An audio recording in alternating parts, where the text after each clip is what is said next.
Hello, good morning, good afternoon, and good evening. Welcome everyone to 58 Dhammapariyesanā episode presented by Pāli. My name is Bhante Chandima and I'll be your host today. Most of you who have been attending these events online are already familiar with Pāli and the Dhammapariyesanā episodes.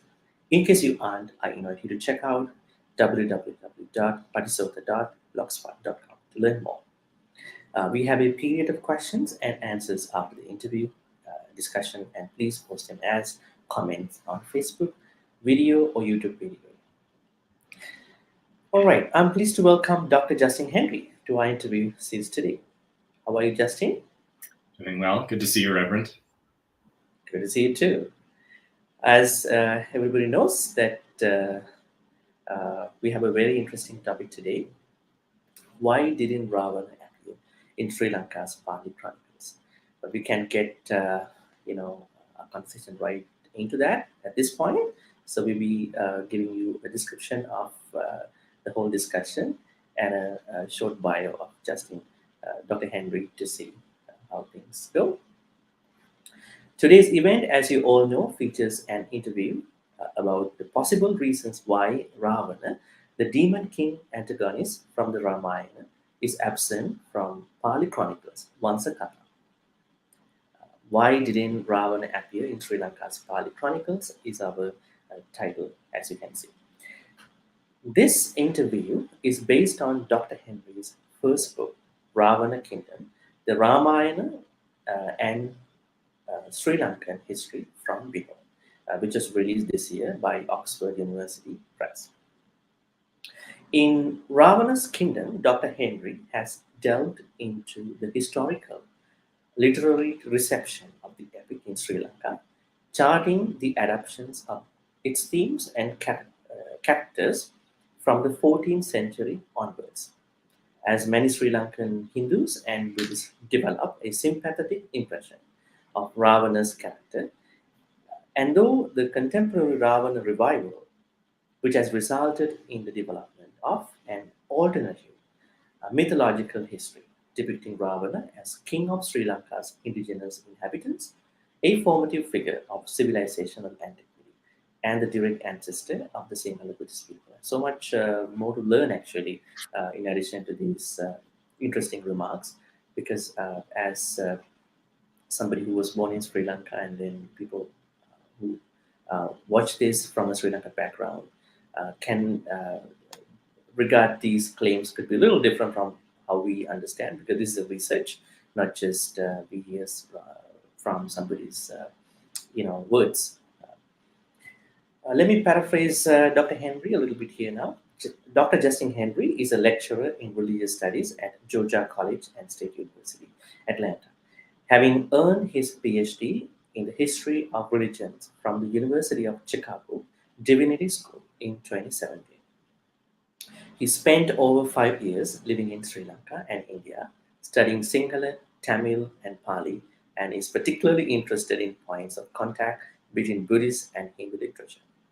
Historically, he is currently working on a general audience book on the many Ramayanas of the region of trade publication in India. For those of you who might not know about how he got into this work, I'm sure that this is he told me to. This is not a reflection of his PhD thesis in general. This is a book he written. His PhD thesis revolves around on a different topic. So this is a really interesting research that he has done.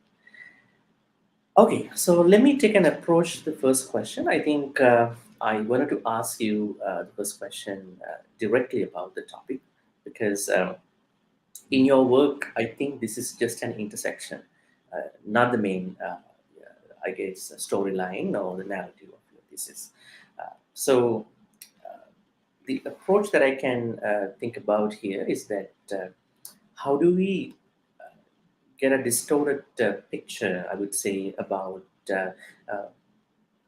probably not the absence. I would phrase it this way: what are the possible reasons of why we don't see Ravana as a, I would say, as a reference, as a mention in the Mansakathas, Pāli Chronicles. But in order to discuss that, I want Dr. Henry to discuss about who is Ravana from an academic perspective, especially from the ancient and contemporary definitions. At the same time, why are these Vansakathas, Pāli Chronicles, like Deepavansa and Mahavansa, probably even Vansatta Pakaseni, I would say, the Mahavansa Tika, in your own ways, do not mention, probably hardly mention about the Ravanas' presence in their, historical way of explaining. In addition to that, I know that you also mentioned in your work, there are a couple scholars who mention about this going to be a clash in their thoughts about Mahavihara monks, because Mahavihara monks were the literates who, compiled all these works. So, like some of the contemporary scholars think that, like Beshert, Gombrich, they have their own opinions about some of the clashes that happened between Mahavihara monks and thoughts about these, mentioning about chronicles. Sorry, the Ravana, not mentioning about Ravana in the Pāli Vansakathas. So, if I ask you this question, who is Ravana, and why do we get a distorted image of him in the Pāli Chronicles? Including why there could be some reasons for the possible explanations of the absence of him. So thank you very much, Reverend.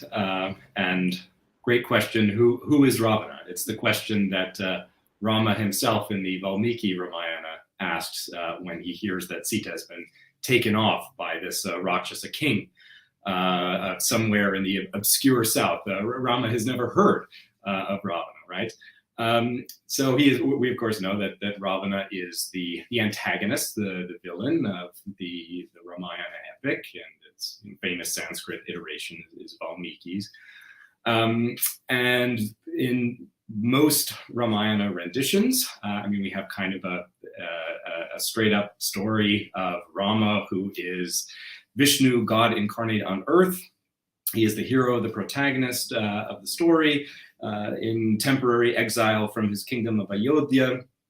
His beautiful wife Sita is taken captive by Ravana, escorted to Lanka, Puri, the citadel fortress of Ravana, somewhere in the south, and Rama, with the assistance of his brother Lakshman, Hanuman, and the Vanarsena, the monkey army of Hanuman, has to retrieve Sita. And they build a stone bridge from South India to Lankapura, and Ravana is slain by Rama, and Sita is rescued. So we all know this, right?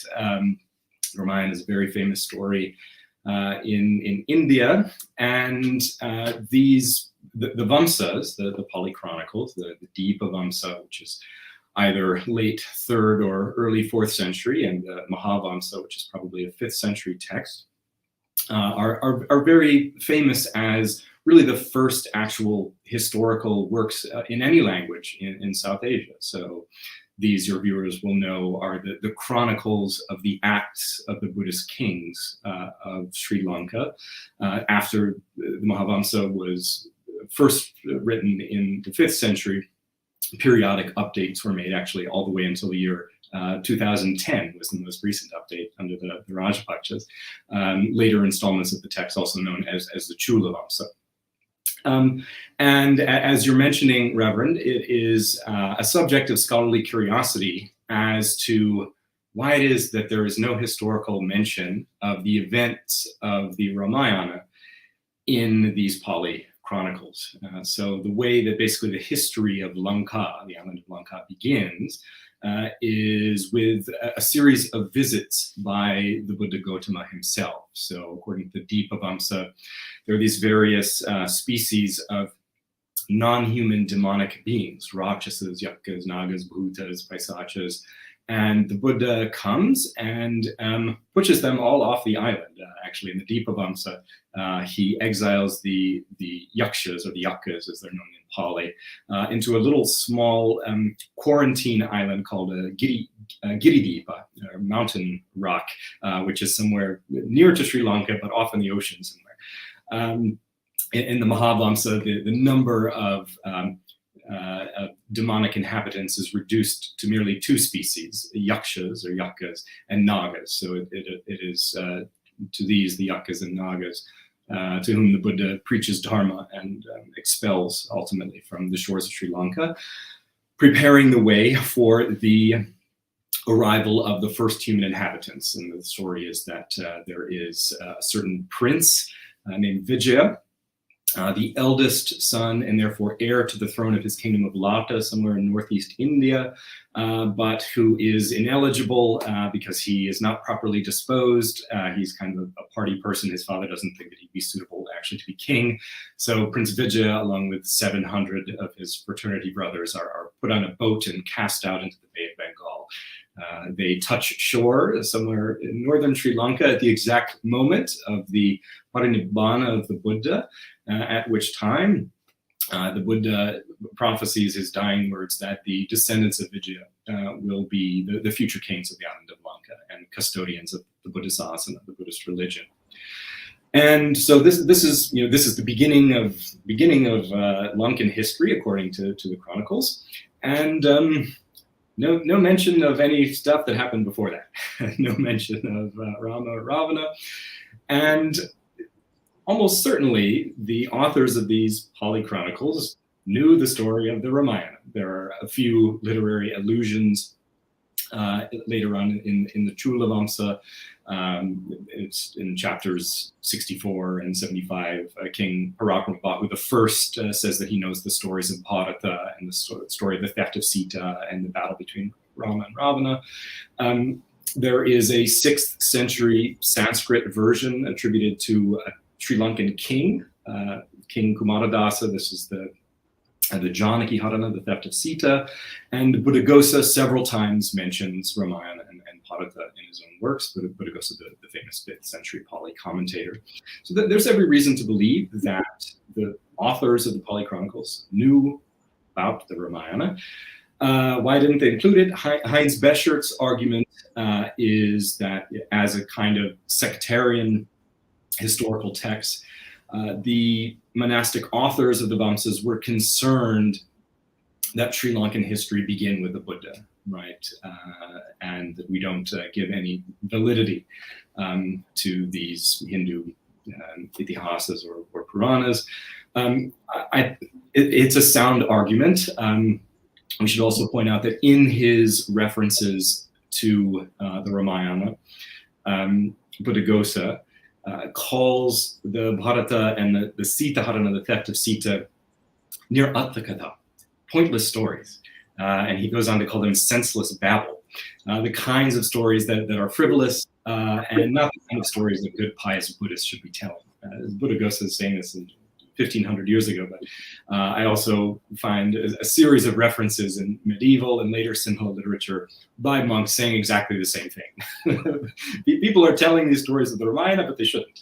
We should reserve storytelling time for stories of the virtues of the Buddha. These are the correct sorts of things that lay people should be talking about. So yes, that's the answer in short. I accept Heinz Beschert's argument as to why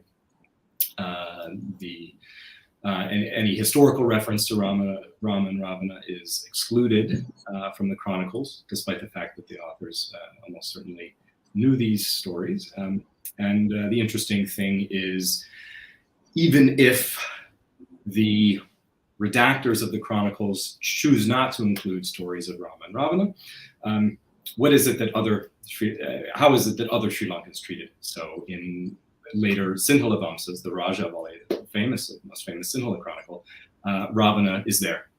Ravana is there. We get some details about him and the claim that Ravana reigned 1,844 years before the enlightenment of the Buddha Gautama. So even an exact specific date is given there. These are later texts. Rajavali is a 17th century too. So the question is what happened between the early Pāli Chronicles and these later Sinhala texts where Ravana is included as a historical king and character. All right. So it is more to the reception of Ramayana and not to Ravana, right, in this case, because as you said, monks like Buddha Ghosha and those, especially the compiler of Mahavansa, what was his name, Mahanama, who was supposed to live at the time of King Dhatusena. Actually, they were more into treating these epics, great epics like Mahabharata and Ramayana, to be bit irrelevant text to the subject of understanding Buddhism, and this could have been one of the reasons. What are you, thinking about, Mahavansa's mentioning about why Buddha came to Sri Lanka, Lanka Dipam Visodhitum, and you sort of talked about it in a way that the Buddha wanted to domesticate yaksas, demons, because people have a sort of a confusion about the ancestors of Sri Lanka, especially from the Sri Lankan background. They think that they were the yaksas, those who were here before. Even if we imagine a time like that, they should be yaksas. But the Indian version could be rakshasas, right? And if you see the, I would say, archaeological evidences about the four, the four guardian deities, Virudha, Virupaksha, Vaisravana, these four guardian deities, we see that most of the archaeological, articles have actually, reflected these tree gods out of them as nagas. In addition to Vaisravana, Vesavana as a Rakshasa king, saying that he's a Sri Lankan origin, Indians say. So even you go to some of the Sri Lankan archaeological places, you see that the watchstones, the Muragala, you see that the depiction of Vaisravana is in a form of Rakshasa. But there are times that he was also treated as a Naga. So on one hand, Mahavihara monks were to mention that Buddha came to Sri Lanka to domesticate yaksas, that is the Sri Lankan versions. Yaksas were here, as you said, that they were expelled to the island of Giri. On the other hand, even some Sri Lankan remains, archaeological remains, say that he was a Rakshasa, but later was adapted as a Naga, because otherwise they can't portray him in the archaeological remain like watchstones, right? So what can we learn about these yaksas and rakshasas as the ancestors of, or probably the disciples of Ravana? I hope it's a question. Yeah, it's a good point, and it's one of the things that I sort of worried about in my book, because Ravana is basically exclusively referred to as a yaksha in Sri Lanka, which is very confusing because we know him in the Indian tradition as being a rakshasa. And my hypothesis is that this transformation of Ravana from rakshasa to yaksha, which is also not limited to Ravana, Vibhishana, who is one of these guardians of the quarters. He's the guardians of the southwest courts of Sri Lanka with his seat at the temple at Kalenia, is also everywhere in the literature referred to as a yaksha. So Ravana's younger brother Vibhishana, he's always in Sri Lankan literature referred to as a yaksha. I think that this has to do with the trope of yakshas as exemplary converts to the Buddha's Dharma in early Buddhist literature. So it's there in like the Avadana and various places where the Buddha will encounter some yaksha and preach the Dharma to them, and they will become a Buddhist essentially. It is the whole Lanka Dipam Visodetum, to cleanse the island of Lanka, is sort of one more token of the Buddha converting yakshas en masse when he goes and several times preaches the Dharma to them before finally expelling the yakshas, or at least most of them, because we also learned from Mahavamsa that there were still some yakshas left at the time Vijaya disembarks in Sri Lanka. So he has to, right, his crew is held captive by the Yakini Kuvanna or Kuveni, who's this Yakshini princess who intends to eat Vijaya and his crew, but Vijaya discovers the plot and rescues them and actually ends up marrying Kuvanna and having 2 children with her. So there were apparently a few yakshas left. Interestingly, the city from which Kuvanna or Kuveni hailed was Lankapura. So there are these little echoes of the Ramayana in various places, although it's not mentioned explicitly.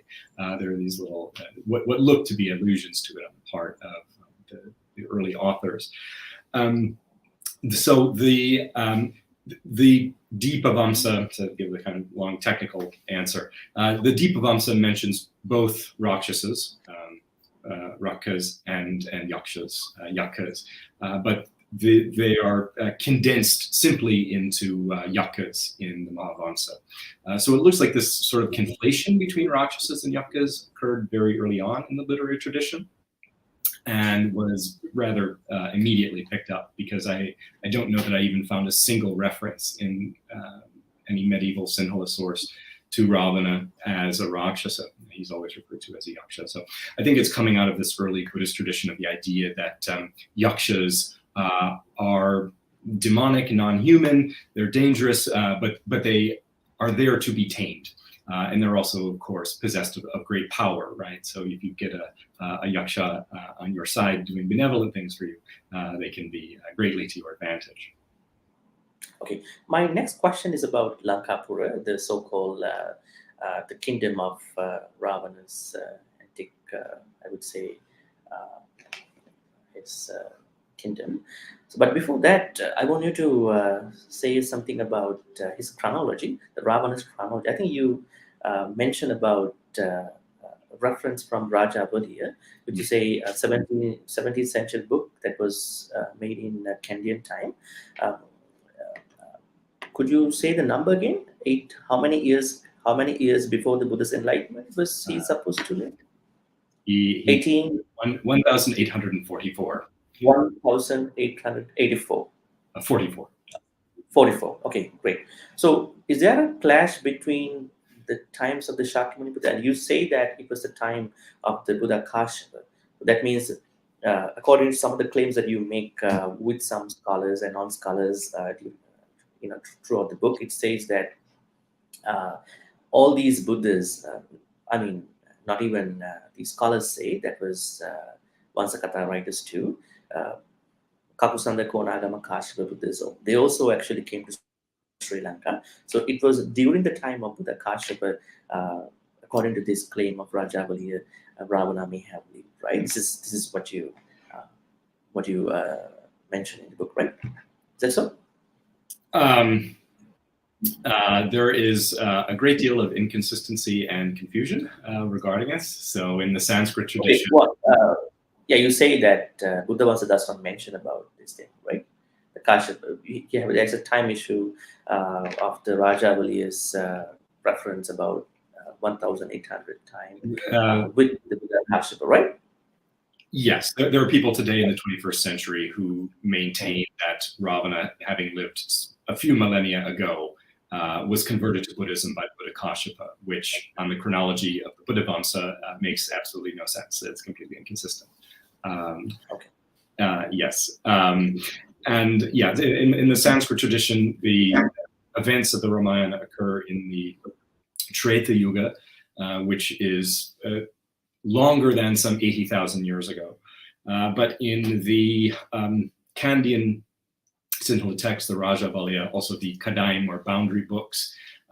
Ravana's reign is placed relatively recently. So as I said, 1800 years before the Buddha in the Rajavalya, and at some point recently within Kali Yuga, according to the Sinhala boundary book. So this would be, a few thousand years ago, not that long ago. But this is itself inconsistent with the Sanskrit tradition, which places Ravana not in Kali Yuga, but in Treta Yuga, right?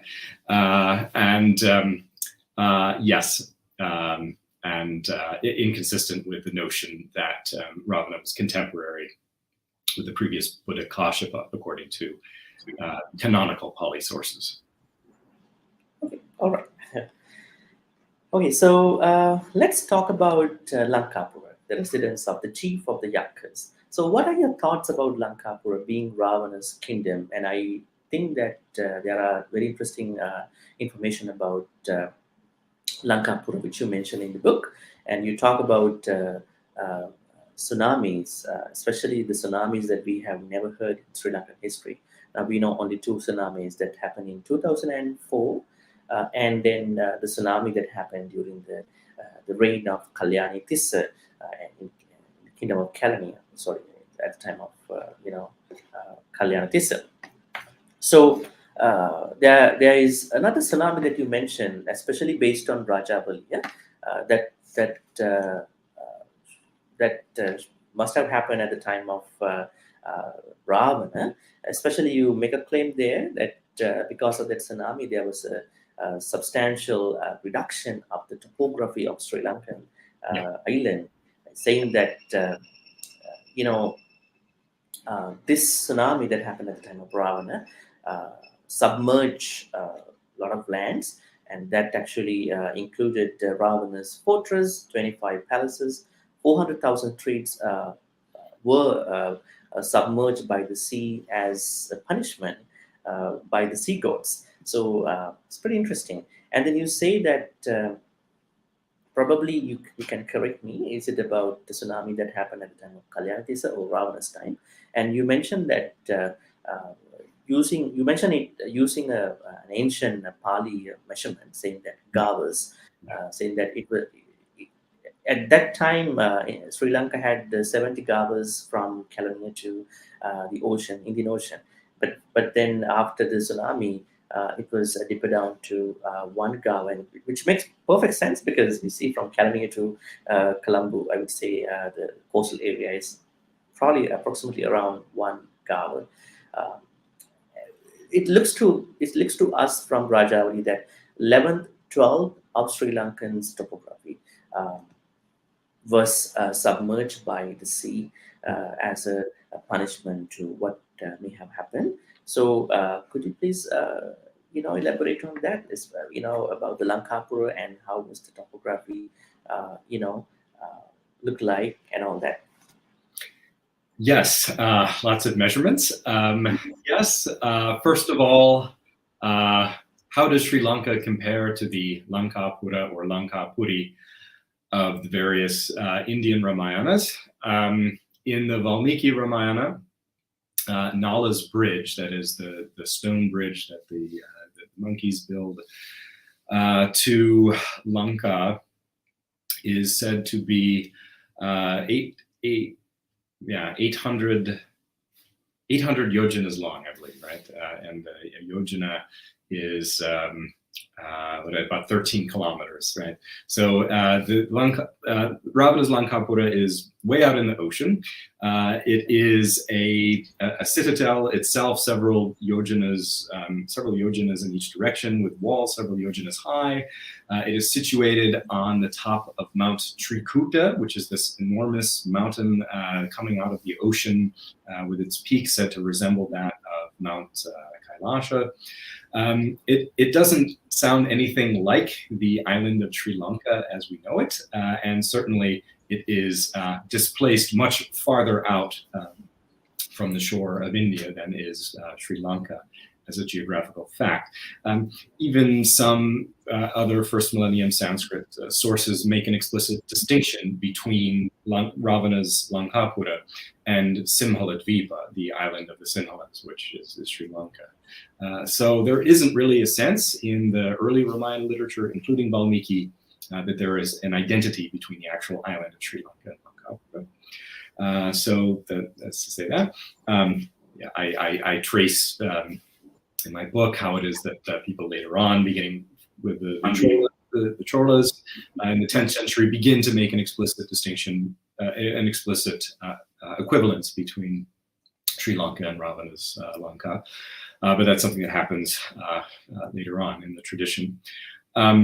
Yes, what you were mentioning regarding the series of tsunamis is a theme that appears in Kandyan period Sinhala historical texts, including the Rajavali, but others as well.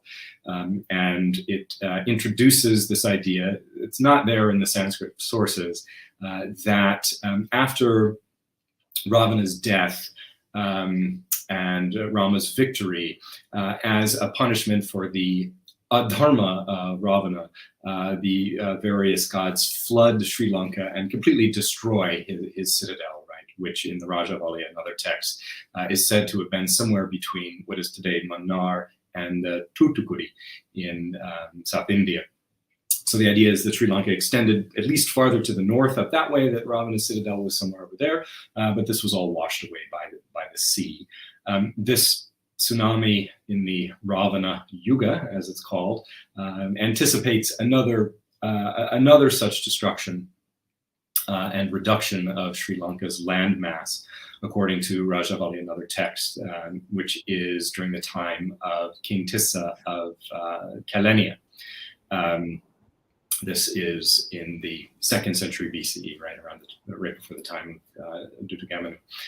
Anyways, the king, as a matter of his royal intrigue, ends up murdering a bhikkhu, and as punishment for this, the gods flood Sri Lanka again, as you say, reducing the island in its size to 1/12 of what it had previously been. And various texts give various measurements. There's a text called the Lak Vidya, which is a Kandyan period Sinhala text on the origin of Jati, which says that the circumference of Sri Lanka was 700 yojanas prior to this retribution of the gods during the time of King Tissa, which would be really quite enormous. I think 560,000 mile circumference, and the actual current shoreline of Sri Lanka is 830 miles. I looked it up right before this. So anyways, this is some notion that Sri Lanka was much, much bigger than it was, but because of the unrighteous activity of these kings, first Ravana, then King Tissa,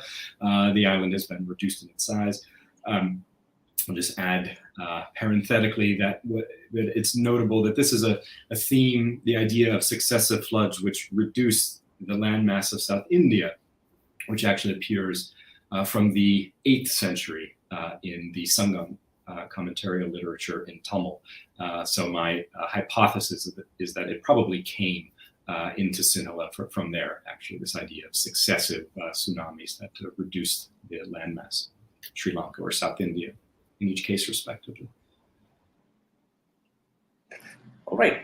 So Lankapura seems to be a larger area, I guess, in terms of all these claims saying that Lankapura had 700 yojanas, approximately 500,000, equal to 500,000 landmass. So the shoreline. So yeah, that would work out to 560,000 miles of shoreline. So I mean, and something enormous, right?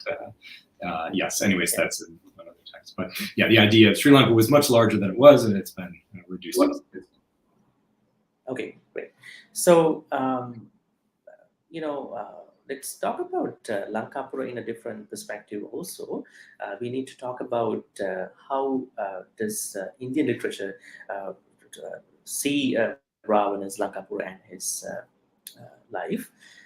Now, we have seen, especially you mentioned in your book, that 12th century Kampan's Tamil version gives a balanced treatment of Ravana, especially a more sympathetic version like we see in Sri Lankan history in the 21st century that probably that we see Ravana is sort of adapted from a very treacherous villain perspective into a sympathetic person. But the elements of this perspective, as you mentioned, is not Sri Lankan originated.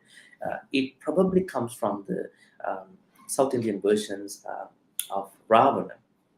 It's very ironic to see that in Sri Lanka people use Ravana to say that progenitor in the country, and then the South Indian version talk about Ravana, use Ravana as somebody who is opposed to the Aryan invasion, Yeah. the northern southern. It's ironic because if you bring LTTE, the Tamil liberation in Sri Lankan history, then people use this as a catalyst to talk about LTT. We had a country. That country was started from this particular person, but the South Indian versions, they talk about the same person as a catalyst to talk about their victory in a way, because there's always a conflict between Aryan and the Dravidian, perspectives. So at the same time, the Tamil and Hela, they talk about the proto perspectives of Sinhala. The Tamil and Hela have been regarded as the most ancient in all of the world, and they actually sort of cement an idea about Tamil and Hela, probably from the South Indian version or from Sri Lankan version. So, what are your thoughts about the Indian literature that represented Ravana's work? Why Ravana remains a quiet hero for some in India? Because in India, we know, especially if you go to northern parts, Ravana is not accepted as opposed to the southern parts. But you see, as you mentioned in the Ravana's chapter, about the Indian works, the South Indian version of Ravana's perspective, you say that Ravana is also treated as a god. They respect him. So that means he's also regarded as a hero, but it looks to us as a quiet hero, right? So what are your thoughts about what Indian literature represented or represent about Ravana's Lanka, and why is he regarded as a quiet hero for some Indians? Yes. So I have, over the past few months, made a couple trips to India and presented on my book there. And I'm always interested to find out that after each presentation, someone will come up to me and say, "Oh, there's this one tribal people in Jharkhand or wherever who say that they're descended from Ravana." Right? Someone gives me some example of some other tradition or place in India where Ravana is the good guy, or at least a more sympathetic figure than we know him to be in the sort of standard iterations of the Ramayana. So I learn more about this all the time. You are correct that in general, although Ravana does not become the hero of the various vernacular versions of the Ramayana, as you go further south in India, you do find more sympathetic treatments of his character in various contexts. Certainly from the 7th century in Tamil devotional literature, Ravana is remembered as a great Shiva Bhakta, a great devotee of Shiva. This is a theme which is amplified in eastern Sri Lanka, places like the Koneswaram temple at Trincomalee, where Ravana is remembered as a great devotee of Shiva, someone who tried to lift a portion of the temple there and bring it to his ailing mother so that she could worship Shiva one last time before she died, and so forth. As you say, also there's kind of two things about this. There's the long literary history and sort of the gradual development of sympathetic treatments of Ravana over the past 2,000 years in India, and there is the politicization of all of this that has gone on for around the last 150 years. It's worth clarifying that the Valmiki Ramayana and Sanskrit Ramayanas don't do anything to ethnicize Rama and Ravana, right? So there's no notion that Rama is an Aryan and that Ravana is a Dravidian or anything like that. This is really the interpretation of European commentators writing in the mid-19th century. It is an idea that was very quickly picked up by many in India, including by some partisans of the Dravidian movement in the independence movement in South India, where there's some scattered references to the notion that Ravana was a real person, a historical king, a great Dravidian, and who became kind of an emblem of this early Tamil independence movement. And even there are a few references I discovered in the LTTE literature in Sri Lanka claiming Ravana as the same. So you are correct that it would be ironic for Sinhala nationalists to say that Ravana is their cultural hero when he'd already been claimed 100 years ago by the Dravidians, right? Yes, so all of that. Do you want me to talk about the Hela Haula business? Treat that as a continuation of this question, or we can talk that probably in a couple more questions. Okay, sure. But do you think there is an emphasis about Hela Haula to this? Well, I could introduce it here, or we can save it for later. It doesn't matter. Okay, yeah, sounds good.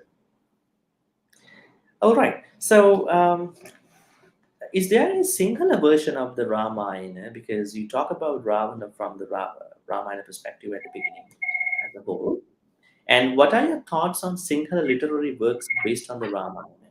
Like the Indian version, they have their own Ramayanas, especially the South Indian versions. Mm-hmm. But looking at the Sri Lankan version, is there a Sinhala version of the Ramayana? And what are your thoughts about Sinhala literary works based on the Ramayana? Now, making kind of a clue about this point, you could see Ravana Katha could be the closest approximation of kind of a Sinhala version of Ramayana, wherein we see Ravana was not killed. He still lives with us. Yeah. Right? it's really interesting. Yeah. And also we see, we get to see some of the ideas from, I would say, the 15th century Parakram Bhau 6 quote to quote, where we see what you call the lineage of the pedigree of the kings do not come from the Mahasambhata. Because we see, if you look at Kandyan time, we always get to see a Mahasambhata is the king that they make ordinances, or I would say, what are they? All those very ancient works. They start from Aganya Suttas, Mahasambhata. But we see, works usually started from Ikshwaks to Dasharatha at the time of the 15th century Parakram Bhau. That means the Ramayana has a big impact on the literary perspectives, probably ordinances, probably some of the deeds and all that. Mm-hmm. So, what are your thoughts about a singular version of Ramayana? Could we take Ravana Katha as the most approximation, or because we can talk about 20th century, 19th century works about Ravana Rama, but if we date back as an earliest version of Sinhala Ramayana, Sinhalese way of perspective, looking at Ramayana. So how do we see an earliest version of a Sinhala perspective of Ramayana and other literary works? Any thoughts about it? Yes, a lot of thoughts. Yes. So there are some who argued. Sorry. So there are some Heinz Beschert, Stephen Collins, who want to maintain that there is no Sinhala Ramayana tradition, right? That there's no such thing as the Sinhala Ramayana, that the Ramayana was never in any way a significant part of Sinhala Buddhist culture. And what can we say about this? That's true.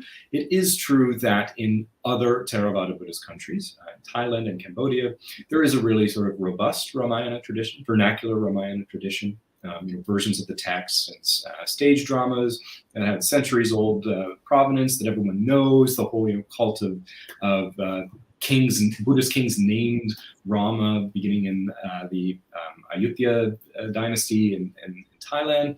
None of that stuff happened in Sri Lanka. But, as you say, by the 15th century, the prolific period of Sinhala literary production centered around the court at Kotte of Parakramabahu VI. There are references to Ramayana characters all over the place, in the literature, in ritual life. As you say, the notion that the Buddhist kings of this period are descended from the Surya Vamsa of Ikshvaku, the same dynasty as Dasharatha and Rama. And when you start to dig into the literature a little bit, you, as I did writing this book, you find Ramayana references absolutely all over the place.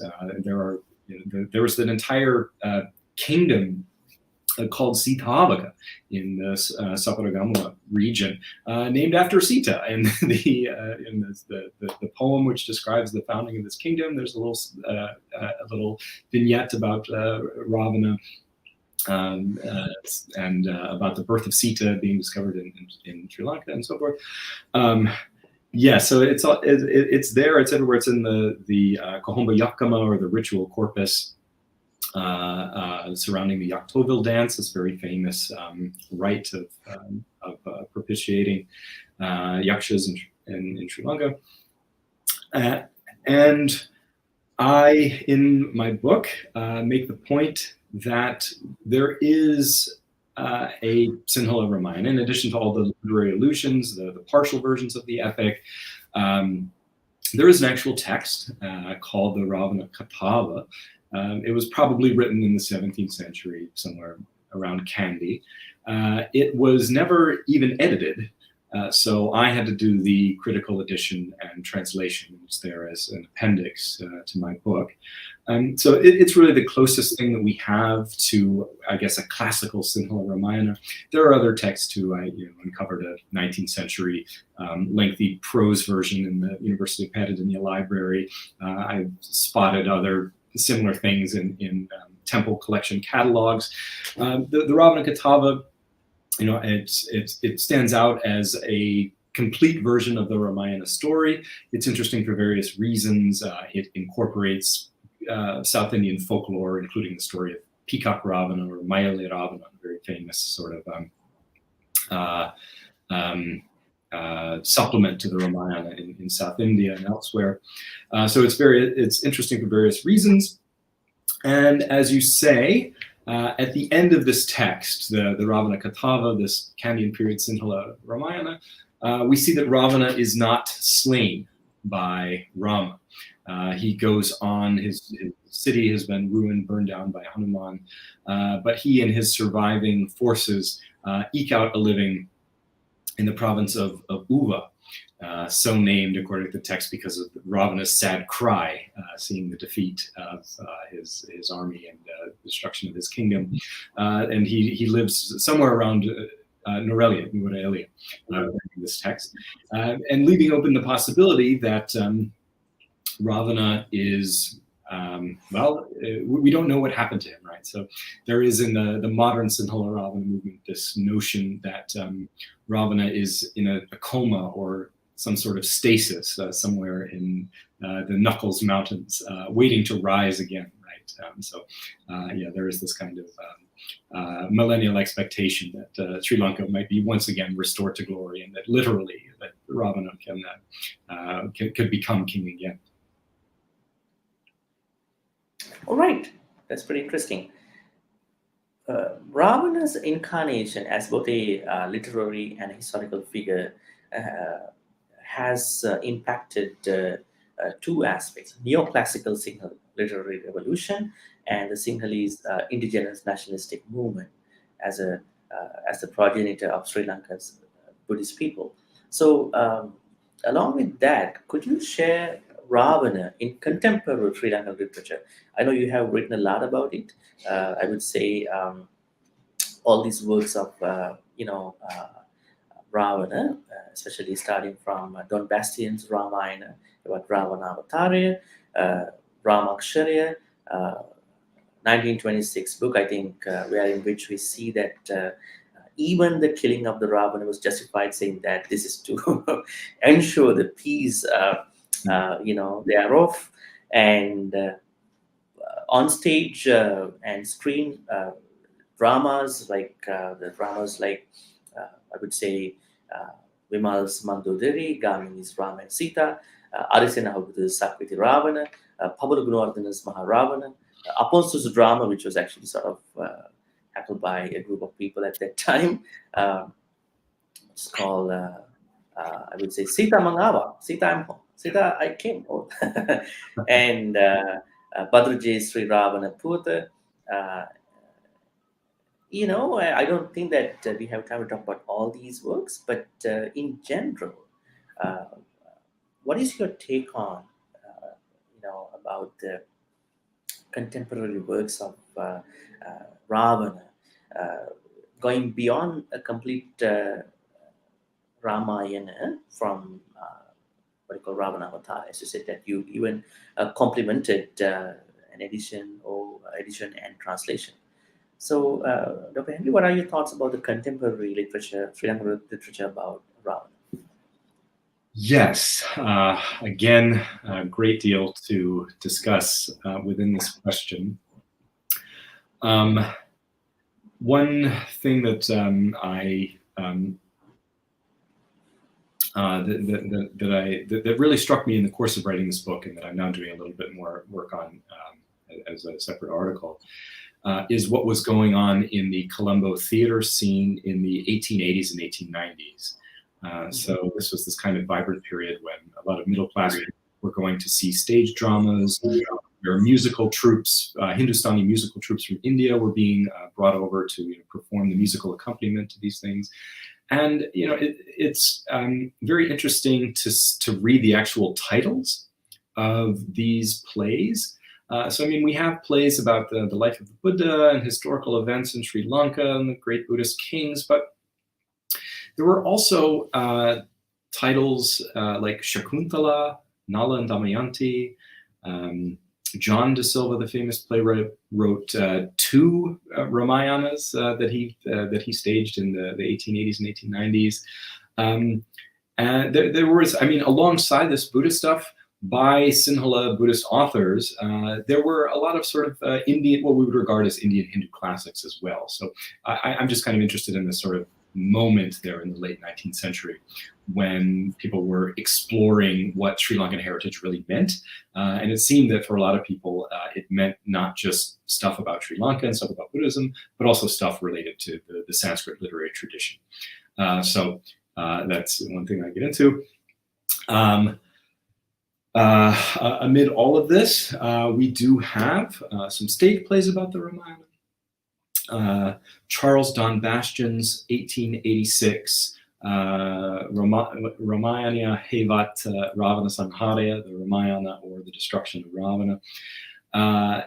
This is, it's a quite long, it's a 300-page long Sinhala prose version of the text. Interesting for a variety of reasons, including that he seemed to have used some Tamil sources in constructing it. There are some Tamil names, and again, the story of Peacock Ravana is inserted within this text. So that's sort of one thing, what was going on, this resurgence of interest in the Ramayana at this time. Also, the very first references in Sinhala nationalist publications proposing that the Sinhala people were descended not from Prince Vijaya, the character from the Mahavamsa, but rather from Ravana and his people, right? So introducing this idea that, in fact, the Sinhala Gotra, as it's called, now extended many thousands of years prior to the time of the Buddha. So this idea appears first in the 1880s, alongside this interest in Sanskrit literature. It is a notion that is adopted by the architects of the Halahaula, or the pure Sinhala fraternity movement, Mundasa Kumaratunga, his friend Raphael Tanakun, who really liked this idea. Well, they were people who maintained that Sinhala is not an Indo-European language, but is rather something unique to Sri Lanka. And they Kumaratunga and Raphael Tennakun seized on this whole idea that Ravana was a great historical king of the island, and were also very disparaging of Prince Vijaya. The series of other titles you've mentioned, the opera and radio drama by Vimal Abhayasundara, a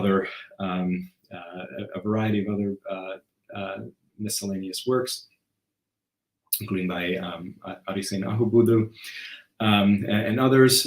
There were a number of stage dramas really kind of throughout the 20th century featuring Ravana.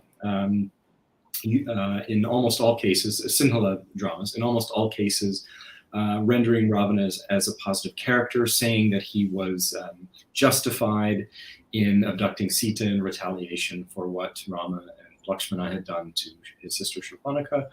In some cases also elevating the character of Mandodari, that is Ravana's wife, who in the opera and radio drama of Abhayasundara is regarded as having been a great and virtuous woman, Mandodari, that is. So yes, that's all stuff that I lay out in chapter 4 of my book. It's interesting that since 2008, there's actually been a revival of some of these 20th century dramas. They've actually been brought back to the stage in Colombo. A few new Ramayana-related compositions have been released in recent years. I was in Colombo a few years ago, and I saw one written by J.B. Dissanayake, the great Sinhala scholar. I saw that at Lionel Wendt Theatre. And also, as you mentioned, a 2013 family comedy film, Sita Mangnava, Sita and Home, which the red carpet debut of which was interrupted by a group called the Ravana Ballet, who said they're a Sinhala monastic political activist group, who objected to the portrayal of Ravana in a comedic light.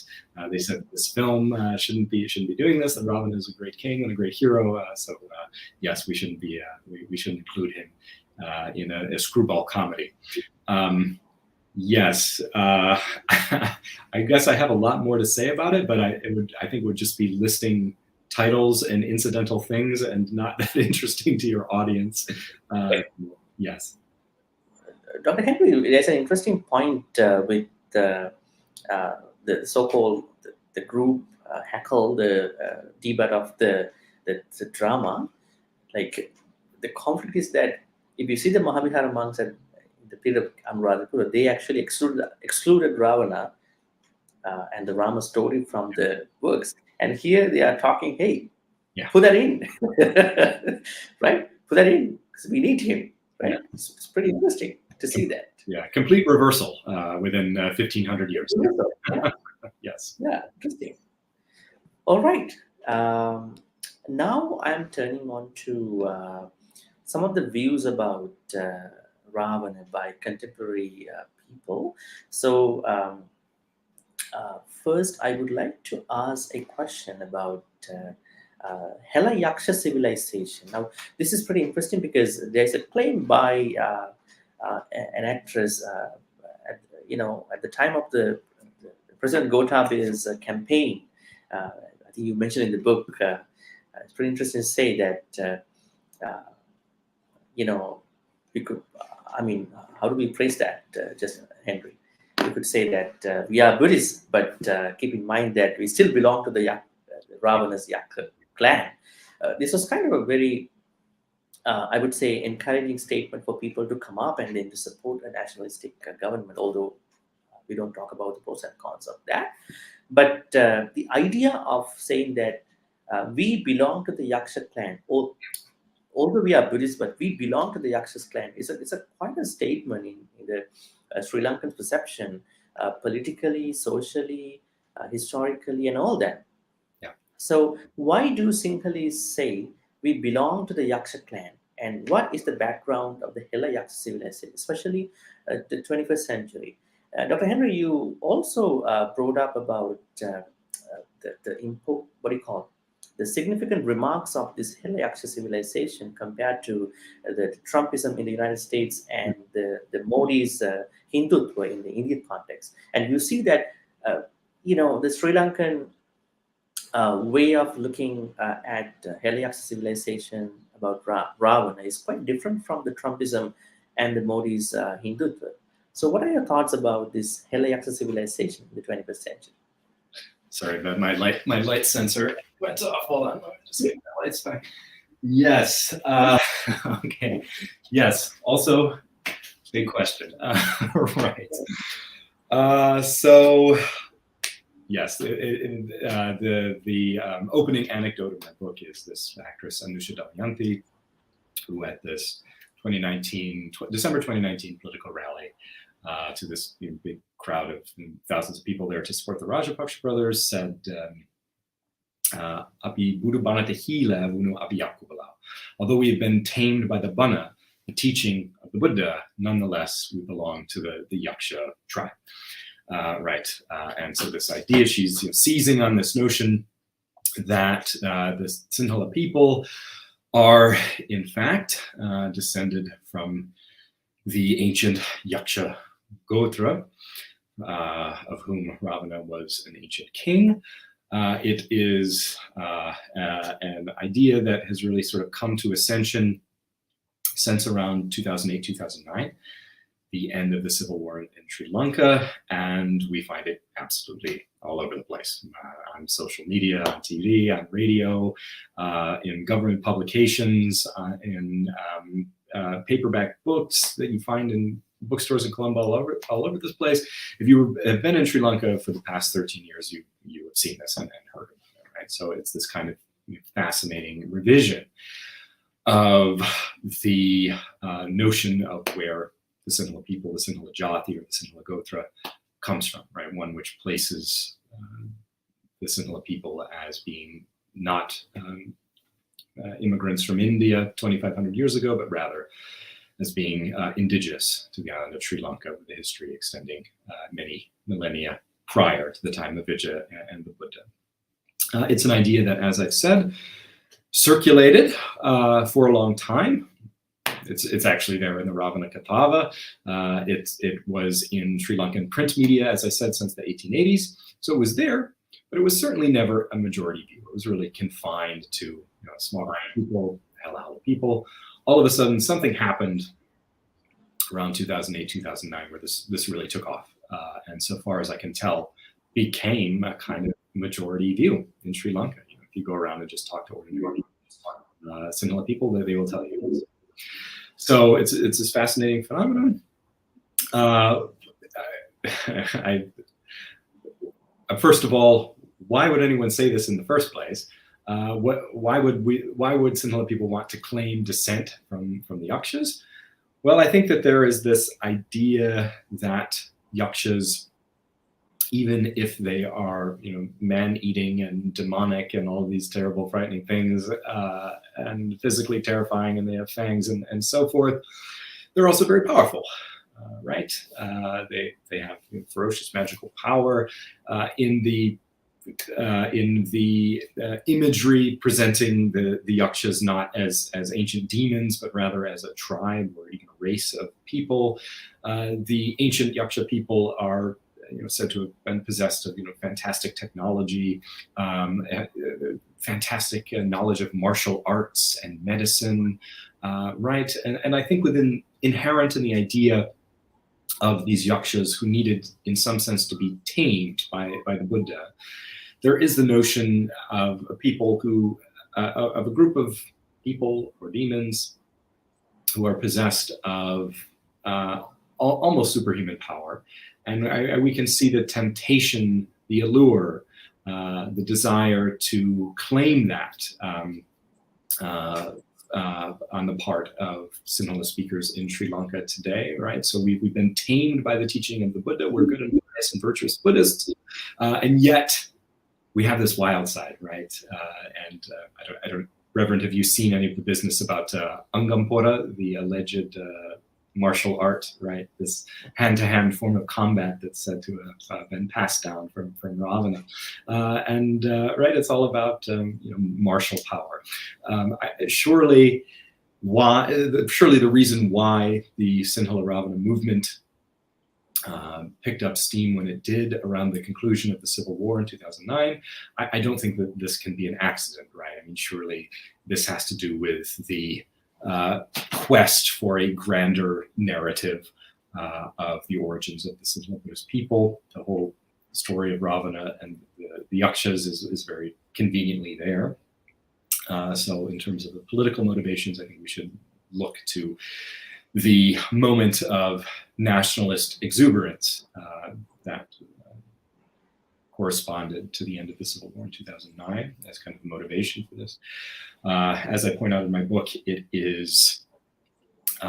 may be the first example that we have in the world of the collective rewriting of an ethnic history, really by the general public. There were no principal architects of this. I mean, there's some business of tourism promotion going on through the Sri Lankan Ministry of Tourism promoting the Ramayana Trail, but for the most part, the whole Sinhala, Ravana, Yaksha, Gotra revisionism really came about through ordinary people, amateur scholars, people who are doing their own research and posting things on blog sites and Facebook and so forth.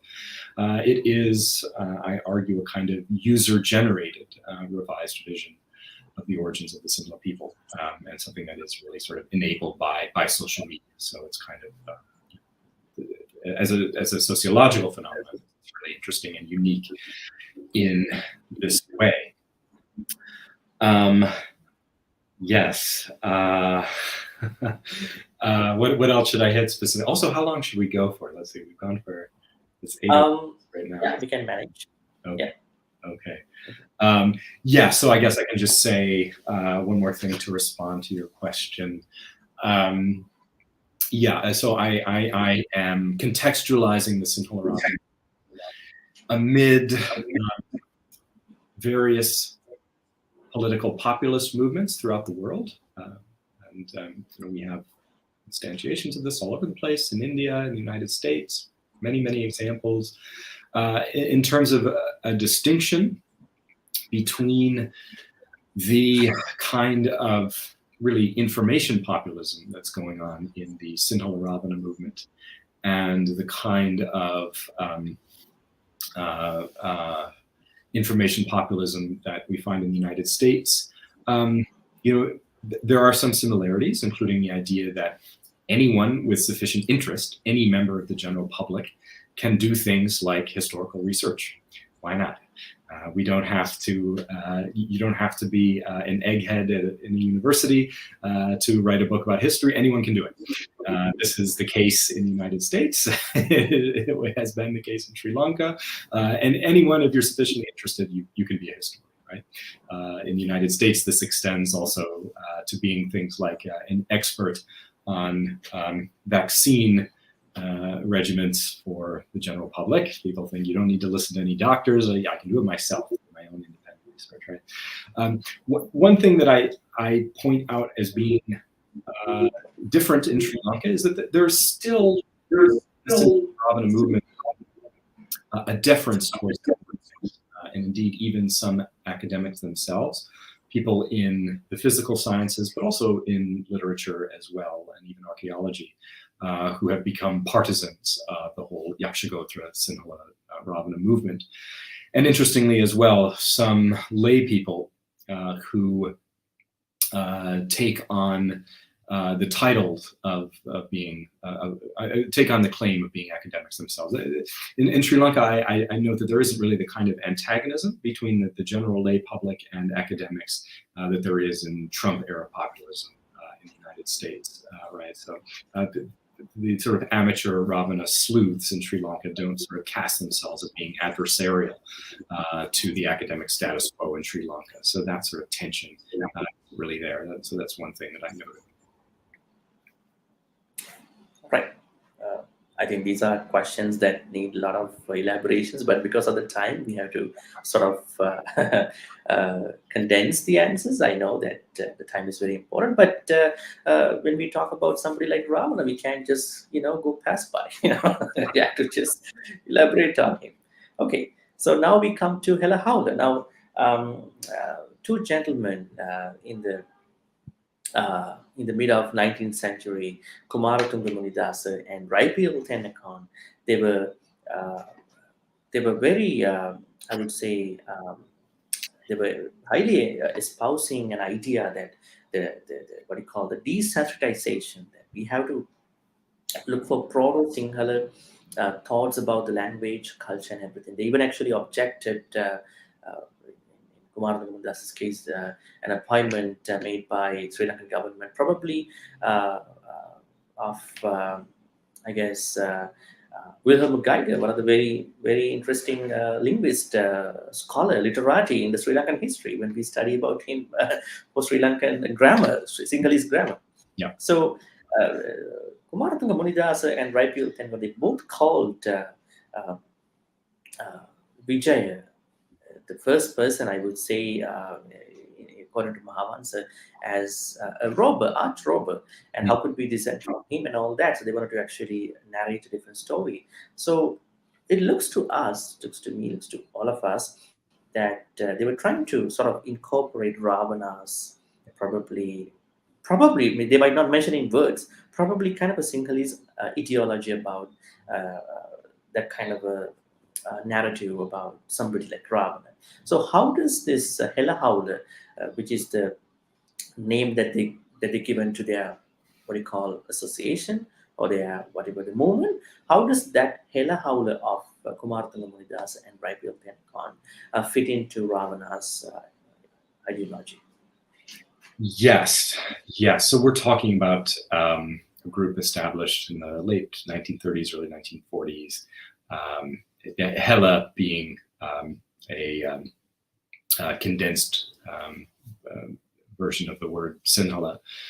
So the Hela Haula, the Sinhala fraternity, a group of really sort of authors, artists, playwrights who maintained that Sinhala was originally not an Indo-European language, that it is indigenous to Sri Lanka, and that the various Sanskrit and Sanskritic words, of which there are, of course, very many in Sinhala today, were merely later accretions, so things that were added on to the Sinhala language through centuries of contact with India.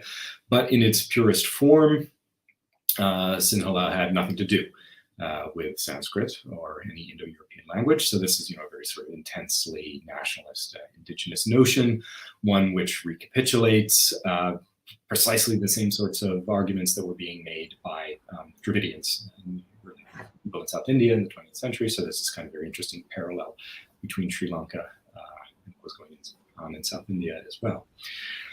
Yes, and as you say, in the publication of the Hela Haula, a journal called Helio, in 1941, Munidasa Kumaratunga penned an essay referring to Vijaya, the legendary progenitor of the Sinhala kings of the island, as being a robber baron from India. And also saying that Sinhala civilization extends many thousands of years prior to his arrival, and that that the Sinhala people were possessed of empires mightier than any else in the world at that time. So this idea that there was, long before the time of the Buddha and Vijaya, an immense and great Sinhala civilization, right? Long before any sort of contact with India or Sanskritization of Sinhala. So there's this very sort of intense, nativist, Sinhala nationalist discourse that is there, that others would pick up on, and which, as I argue in my book, goes from a very sort of small, sort of novelty, obscure academic movement to being a kind of mainstream movement in the 21st century.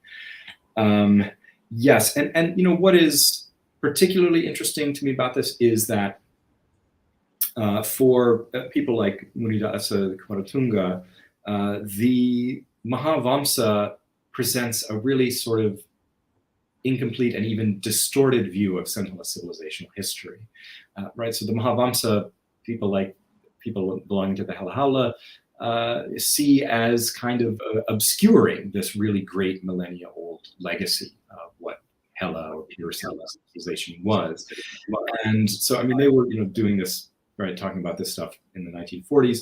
But recently in the Sri Lankan media, we've seen other people, including Nalan de Silva, a longtime professor at the University of Kelaniya and a Sri Lankan dignitary, saying that the Mahavamsa is wrong. It's a myth, and it really needs to be discarded, right? So, I mean, this, as you're pointing out, the Mahavihara monks of the 5th century rejecting Ravana entirely, whereas we have Sri Lankan Buddhist monks today embracing Ravana as a hero, is again this kind of radical reevaluation of things, the transvaluation of all values in terms of history writing in Sri Lanka. This text, the Mahavamsa, that had been this sort of charter for political history in Sri Lanka for such a long time, including into the 20th century. All of a sudden, we have people today in the 21st century saying that it's it's really just obscuring the story of a much greater history that needs to be told, right? So this is the sort of radical reworking of the way history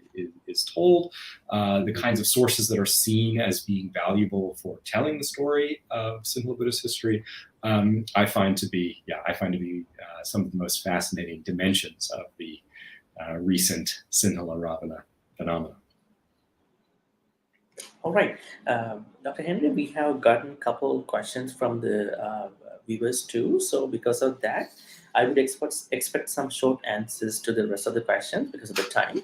Sure. So our next question is about the Ram Yatra, the Rama's trail, in both Sri Lanka and India. And as you mentioned in your book, that there is a so-called pilgrimage from India to the northern India to southern India, and then what you call a pilgrimage from there onwards to Nuwara area in Sri Lanka. Right? So, what are your thoughts about the Ram Yatra, Rama's trail in both India and Sri Lanka? Yes, so this is something related to all of this. So in 2008, the Sri Lankan government, the Ministry of Tourism, announced that there would be a circuit of some 50 places related to historical events of the Ramayana throughout the island, the Ramayana Trail.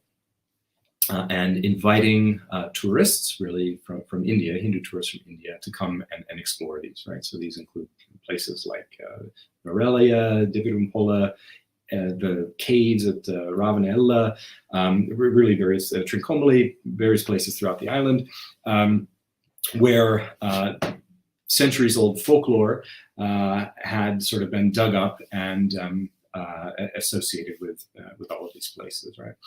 And it was, taken to be this sort of diplomatic opportunity. The headlines in the papers were saying that this is Ram diplomacy between India and Sri Lanka. This is a great chance for cultural exchange, and also a great opportunity with the close of the war in 2009 to jumpstart the Sri Lankan tourist economy. And it's a project that seems to have enjoyed some success. So there were, until 2019, or in the years leading up to 2019, there were hundreds of thousands of Indian tourists coming annually to Sri Lanka. Not all of them, of course, for these Ramayana expeditions, but many of them.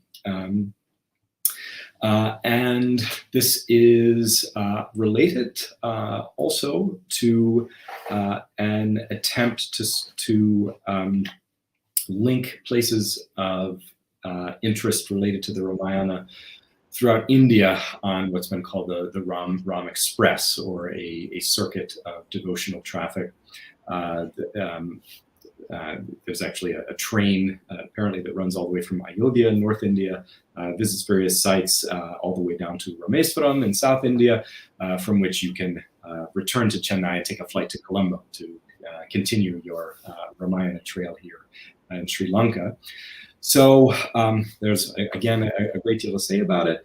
Right, I mean, there's the kind of confluence of traditional devotional traffic and pilgrimage, yatra, with sort of modern commercial innovations. So stuff to say about that. Interesting things to say about some of the positive diplomatic aspects that have come out of the recent renewal of interest in the Ramayana in Sri Lanka, and also things to say about some opposition to places of interest on the Ramayana trail. So again, some Sri Lankan Buddhist monks objecting to the idea of building a statue to Rama at Dividumpula, the place where Sita allegedly underwent her Agni Pariksha, her fire test, with some Sri Lankan Buddhist monks insisting that a statue of Ravana should be built first, at least, right? So we should be honoring Ravana before Rama. So yes, yeah, I should probably keep the answer short, but a lot to talk about in terms of sort of the sociology of the Ramayana trail. Okay, great. So let me sort of include a couple questions in one question because of the time. Now, how has Ravana impacted post-war reconciliation in Sri Lanka? With that, you could sort of add the views of Professor Raj Somadeva and Senratisa Naik about Ravana's existence in Sri Lankan history and how that has impacted the Ravana enthusiasts politically and socially. And probably you could bring in the views of Reverend Manave and then Brandos a little bit, so we can, get going with that question with all that. Yes. It's a lot, but I think we can sort of summarize. Yes. The time. Yes. So I will try to treat all of it succinctly. Yes. One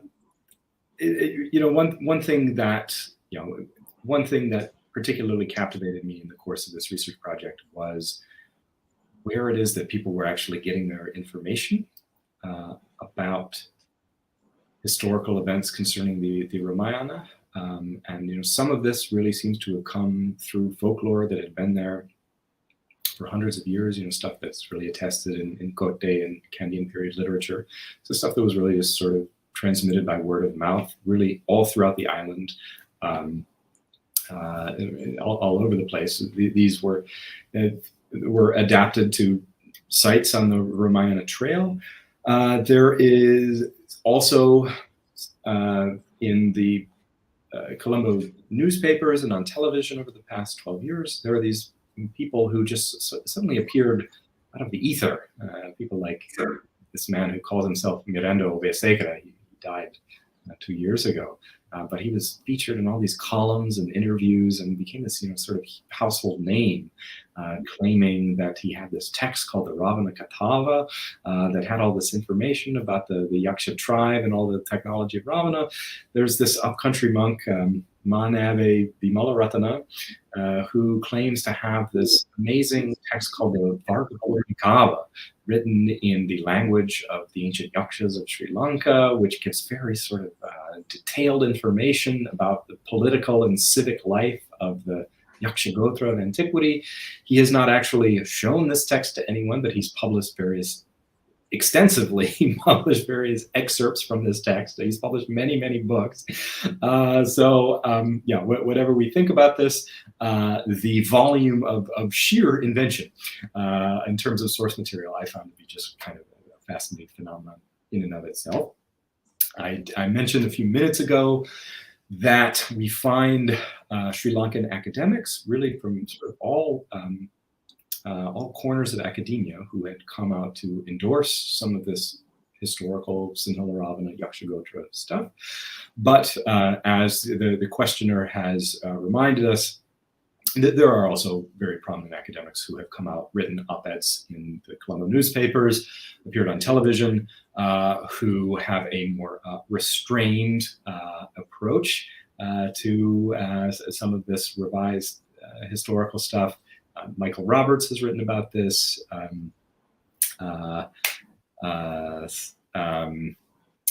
Susanta Gunatilaka held a big conference with the Royal Asiatic Society of Sri Lanka, out of which they made a big publication, trying to push back against some of these historical Ravana claims. The former Director General of the Department of archaeology. Senarata has been very public, saying that there isn't really any archaeological evidence for Ravana's historical kingdom. Yermal Devasiri, a variety of other sort of prominent academics who have spoken out against this as well. So we should clarify that it is not as if Sri Lankan academics are univocally in favor of this revised vision of Sri Lankan history, though it's interesting to note the ones who are and their various motivations. Yes. And remind me what was the first part of the question? The first part of the question was another big thing. I forgot what was it? It's pretty interesting, actually. I mean, I was asking about how has the Ravana's narrative impacted the post-war reconciliation? Now, people use it in a way to get some power back politically. I'm thinking, like, is there any healing thing that has happened through the ideology of Ravana's story? Not. I don't know. I mean, yes, good, and it's good also to conclude with this. And the answer is yes. This is also something that I'm sort of continuing to follow and to write about. And I'm just sort of generally interested in this. I also know personally the people who are involved in some of this stuff as well. My friends.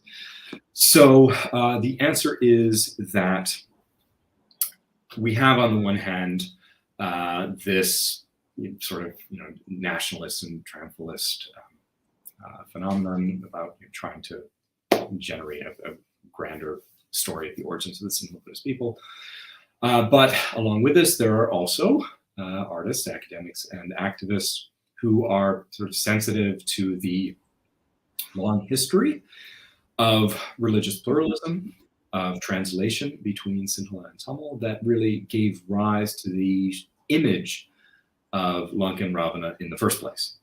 Right, so I mean, we wouldn't get the Ravana Kathala if we hadn't had the Tamil literary tradition to inform it, for example. So I give in the last chapter of my book various miscellaneous examples of people who have seized on Ravana as a means to sort of explore Sri Lanka's multicultural heritage.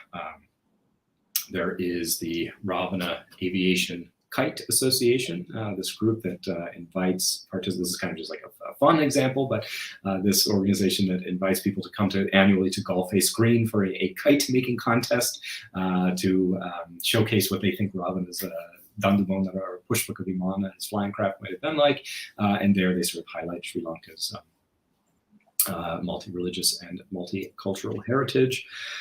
There are others as well. Sindhya Maunaguru, who is professor of drama at Eastern University in Batticaloa, who has since 2010 brought back to the stage a Tamil drama called Iravanesan, Lord Ravana, which is sort of Ravana from the Tamil perspective. So he's taken this on tour in various places in Sri Lanka. There are, I was interested to learn in my trip to Peradeniya a few weeks ago, a lady named Kanchika Dharmasiri has put on a play called Shurpanaka in Colombo, which is kind of like a progressive view of the Ramayana through the eyes of its female characters. So we have various examples of people who are sort of taking this momentum in terms of interest in the Ramayana and Ravana and using it to direct audiences towards progressive and educational examples of real exchange between Sinhala and Tamil people historically in Sri Lanka, and also highlighting the importance of looking candidly and honestly at this history, given the history of the conflict in Sri Lanka today. So yes, I have other examples too, but I'm afraid that I just me rattling them off would again not be very interesting to your audience. So. Okay, Dr. Henry, I don't think you need to answer with with like long answers to this question because of the time issue.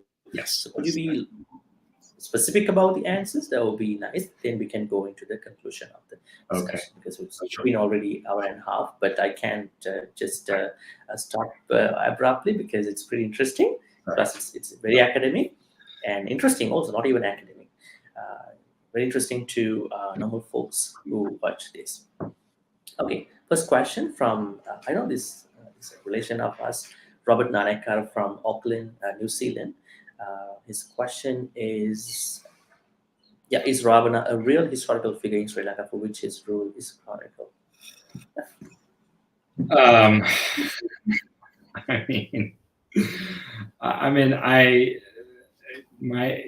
really am not concerned with this question in my own work. What I'm writing about is the history of the literary reception of the Ravana in Sri Lanka. I'm not an archaeologist.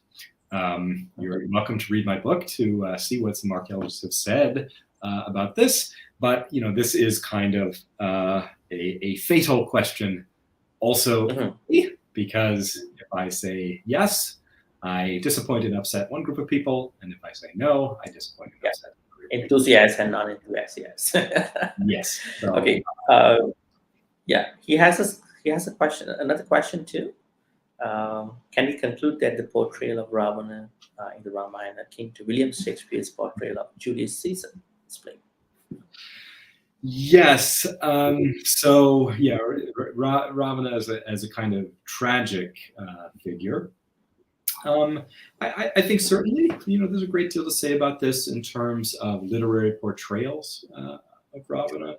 Ravana is really one of the most cosmopolitan and interesting characters of the Valmiki Ramayana. There's a great deal about him that is attractive, right? He's sort of presented in much of the Indian Ramayana tradition as a kind of person with all of these noble attributes, but with one fatal flaw. He has this hubris or pride or obsession with Sita that he's unable to overcome, and dies tragically because of it. Caesar, the historical connection with Caesar had never occurred to me. Someone at a recent talk asked me about King Arthur in European literature, and that there's actually some very sort of fascinating parallels with King Arthur that came up in the last public discussion I had. Okay, I'm going to spotlight another two questions only. And Jojo Selaya from Hawaii asked a question: are there any specific Buddhist references to Sutta was where Rakshasas were encountered or converted to Buddhism? Yes. I don't know. It's mostly, it's almost always yakshas and nagas. I would refer you to the recent book, Reading the Mahavamsa. I want to make sure that I get to the by Kristen Scheibel, who goes into some of the references in Pali literature on conversion of non-humans by the Buddha. So I'd invite you to check out the beginning part of Kristen Scheibel's book for the answer. Great. So the last question from the public is an interesting question too. Hasita from Sri Lanka, I guess. My question is why Mahayana Buddhism promote Ravana? I think Lankavatara Sutra, as I remember, Ravana Dhammapariyesanā, I guess, the chapter. While Theravada Buddhism, I would say Buddhism does not mention Ravana. It's an interesting thing, right? And the Lankavatara Sutra, it does sometimes come up too in some of the 21st century Sinhala Ravana business, taken to be one more piece of evidence for the historicity of Ravana's Lankapura. I think probably the simplest answer is that we're just dealing with two very different literary trajectories. The Sanskrit and Pali Buddhist literary traditions. I mean, the Pāli literary tradition, which begins with sort of abundant references to yakshas. They're all over the place. And this Mahayana tradition, which in this one particular text, Lankavatara Sutra, treats Ravana as a recipient of Dharma. So I don't know. I'm sorry that I don't have a better answer, but I guess the best answer is that the Pāli tradition and the Sri Lankan tradition is sort of anchored in this early Pāli literature, which sort of sends it off in one direction. And I address that in the early portion of our interview today. Okay. All right.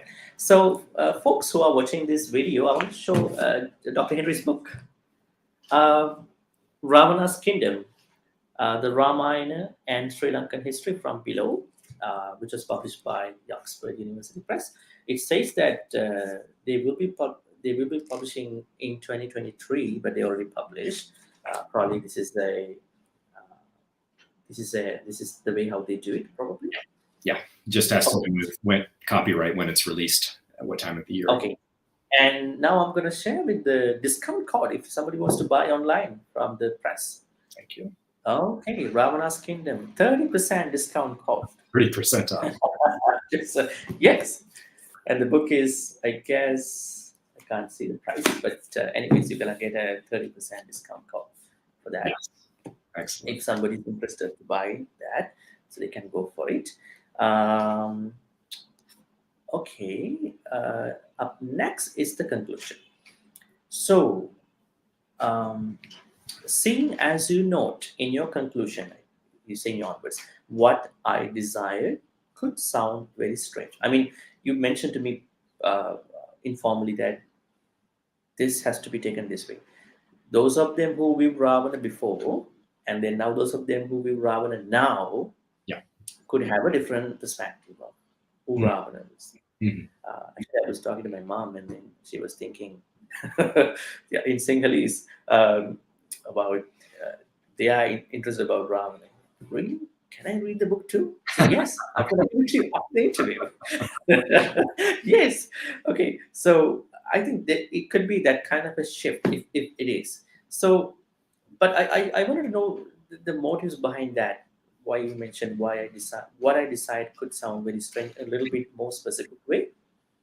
Seeing as you note in your conclusion that you find the facts presented to be quite strange, what is your conclusion regarding Ravana as a whole and the emergence of an alternative legendary history showing him as king of Sri Lanka's indigenous inhabitants, a formative character of civilizational antiquity, and the direct ancestor of the Sinhala Buddhist people, which I used to introduce your book at the introduction to. So, Dr. Henry, could you give us the conclusion with this? How do we need to understand your information in the book? As you mentioned, there are some questions that are irrelevant when somebody asks, how can we be factual about Ravana? But rather than that, you try to open up a literary, scholarly way of looking at Ravana for the first time, I guess, in this kind of a book.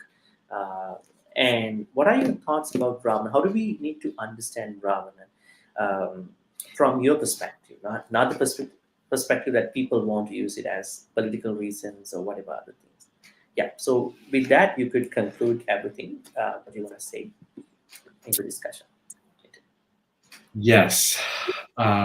Yes. So that paragraph where I mentioned in my concluding chapter that for someone who has been away from Sri Lanka for 15 years, who may have picked up this book, would find what I have to say here very strange, was a comment on how quickly the Sinhala Ravana phenomenon captured public imagination in Sri Lanka. So, I mean, this happened very fast, right? It happened in a matter of a few years following the Civil War. So, if you've been to Sri Lanka before 2009 and, learned all about the views of Sinhala history, and then you came there after 2009, or you read my book, this might seem very disorienting because it happens so fast. And so my discussion there is to say that there are many instances in Sri Lanka and, of course, elsewhere in the world of aspects of popular tradition. So just stories that are told by word of mouth that sort of circulate for hundreds of years, finally finding their way being canonized as whatever it is within the Christian church or by the Buddhist monks, being canonized as fact or history. It happens all the time. There are many, many examples of it, and examples in Sri Lanka historically as well. But the Ravana movement is this thing that happened, in a very short period of time, and really it was the power of social media and the internet that enabled it to happen. So it is this very common phenomenon of sort of stuff that's there in the ether of folklore and oral tradition becoming official in some sense or another. But it can happen much faster now because of how information works in the digital age. So that was simply my point there in conclusion. In terms of the character of Ravana, what do we say about it? I mean, we from the point of view of literature and storytelling, we love anti-heroes. We love flawed characters, right? They make for great storytelling. And surely the endurance of the Ramayana, not just among Hindus, but among Buddhists and Sikhs and Jains and even Muslims as well, is not only enabled by the raw heroism of Rama, but also by the complexity of Ravana. Yes, I'm being encouraged by the Indians with whom I give my Ravana presentation to say that there is perhaps in India today a kind of opportunity for more stories about anti-heroes, including Ravana. So this is why I'm hard at work on a general audience book on the subject of many Ramayanas for publication in India, and being encouraged by people who say that the fascination with Ravana is as great or greater today than it has ever been. So so I feel encouraged by that. I'm glad to hear that your mother is interested in my book too. So it must be where all these copies are going to Sri Lanka. It is selling very well, actually. Is that a good summary? Yeah, that concludes very well about what we've been discussing. And for those folks who wanted to read more, please go for the book. And then there is a lot of information. And I know that a person like Ravana cannot be, I would say, discussed even in a couple hours, because it's a lot. And perhaps people have a lot of perceptions about him too. Sometimes they think they are factual or not. So the best thing is that please read the book, and then I think that is the interview discussion sort of open up for new ways to look at Ravana. I think that's very interesting. So thank you very much, Dr. Jasin Henry, for sharing all this with us. Thank you so much. Yeah, so I know you've been working on this. It's a very laborious, meticulously done book, and I think that this needs a lot of attention, especially from the Sri Lankans, because I know that this narrative is so widespread, but probably with not a lot of solid information. I'm not saying XYZ names. I think people have to read from some solid information rather than just going by whatever they think, But while respecting those views too, some of the information you mentioned here, they are really interesting and they're very solid to think about, right?